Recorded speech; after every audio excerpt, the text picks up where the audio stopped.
Salam sejahtera untuk kita semuanya. Perkenalkan nama saya Tania Oktaviana dengan nomor NPM 20101121119. Saya berasal dari Universitas Bung Hatta, Fakultas Hukum, Prodi Ilmu Hukum. Tujuan saya membuat video kali ini yaitu untuk memenuhi tugas akhir saya pada mata kuliah saya, yaitu mata kuliah pengembangan website yang dibimbing oleh dosen pengampu saya, yaitu Ibu Ade Fitri Rahmadani, SPD MPDT. Berikut penjelasannya. Pertama-tama, unduh aplikasi XAMPP melalui browser, lalu install aplikasi XAMPP. Setelah berhasil terinstall, maka akan muncul setup di XAMPP. Kemudian klik tombol next untuk melanjutkan. Selanjutnya, pada bagian select komponen, klik next. Setelah itu, pada bagian instalasi folder, pilih file di mana aplikasi XAMPP akan disimpan. Setelah itu, klik next. Pada bagian Bitnami for XAMPP, klik next. Setelah itu, aplikasi XAMPP akan terinstall. Tunggulah sampai proses ini selesai. Setelah proses instalasi selesai, maka klik tombol finish. Setelah ini akan muncul panel kontrol XAMPP. Ini berguna sebagai server agar kita bisa mengakses WordPress. Tahap selanjutnya, download aplikasi WordPress di browser, lalu install.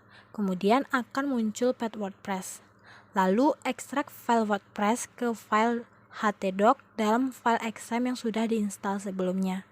Tunggu sampai proses ekstrak selesai. Jika sudah, buka folder WordPress yang sudah diekstrak sebelumnya, lalu ganti nama folder berdasarkan nama website yang hendak dibuat. Setelah itu, beralih ke browser, lalu ketik di pencarian localhost nama folder yang dirubah sebelumnya lalu akan muncul berkas WordPress, lalu klik Ayo. Kemudian, pada halaman baru, ketikkan localhost phpMyAdmin pada kolom pencarian. Setelah itu, klik Baru, lalu isi basis data. Setelah membuat database, kembali lagi ke halaman browser instalasi WordPress. Isikan data sesuai dengan database yang dibuat sebelumnya. Setelah itu, akan muncul informasi yang dibutuhkan. Isilah yang diminta. Jika sudah, klik install WordPress.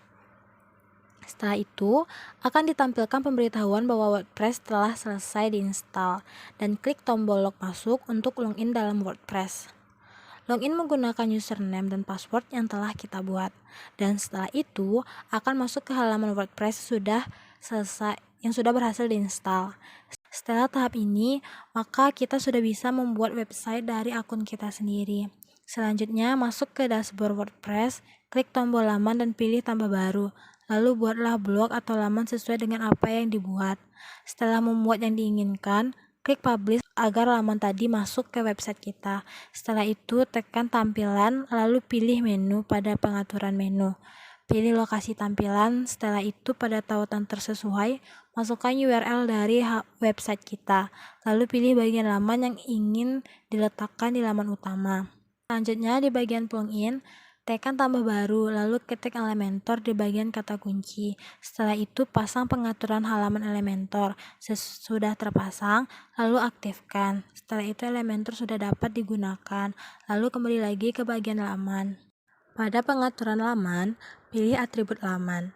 Pada template, pilih Elementor Canvas. Setelah itu, terbitkan.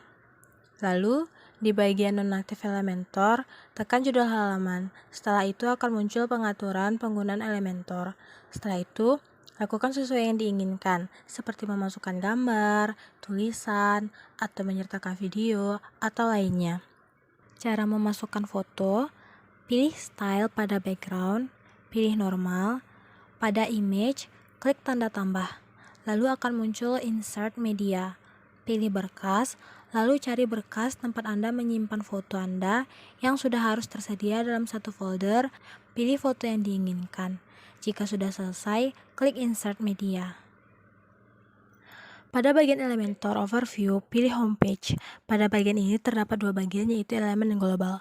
Kegunaannya yaitu untuk menyusun dan mengedit WordPress kita. Dan pada tahap ini ada banyak sekali fitur yang tersedia, seperti heading, title, icon, dan lainnya, yang dapat membuat website kita menjadi lebih menarik. Seperti ini. Jangan lupa untuk klik tombol update apabila telah selesai mengedit. Lalu langkah selanjutnya, tekan edit section, lalu pilih post-post terbaru. Lalu pada bagian ini, isi judul dan jumlah post yang diinginkan sesuai dengan kebutuhan. Setelah itu, tekan exit to dashboard. Setelah kembali ke awal beranda, tekanlah halaman baru. Setelah muncul, lalu pilih halaman yang diinginkan. Setelah itu, tekan terbitkan. Lalu kembali ke homepage dan cek apakah halaman itu sudah masuk ke urutan post-post terbaru yang telah dibuat tadi. Jadi, saat ini semua artikel baru akan muncul di post-post terbaru itu. Selanjutnya, kita bisa melampirkan sosial media. Caranya, untuk membuat informasi media sosial, tahan ikon heading sosial kode dan bawa ke bagian kolom yang akan dijadikan sebagai kolom informasi media. Kamu dapat mengganti atau menambah beberapa media sosial lainnya dengan cara klik add item, lalu klik tulisan ikon pada salah satu media sosial yang tersedia untuk mengganti media sosial sesuai dengan yang diinginkan. Maka akan muncul beberapa ikon media sosial di icon library. Silahkan dipilih media yang diinginkan. Jika sudah, klik insert. Agar saat pembaca mengklik ikon media sosial kita dapat langsung terhubung ke media sosial kita, salin link sosial media kita, lalu masukkan URL-nya ke laman link yang sudah disediakan. Kemudian, untuk mengubah warna, bisa tekan tombol editing, lalu edit sesuai dengan yang diinginkan. Jika sudah, tekan perbaharui atau publish.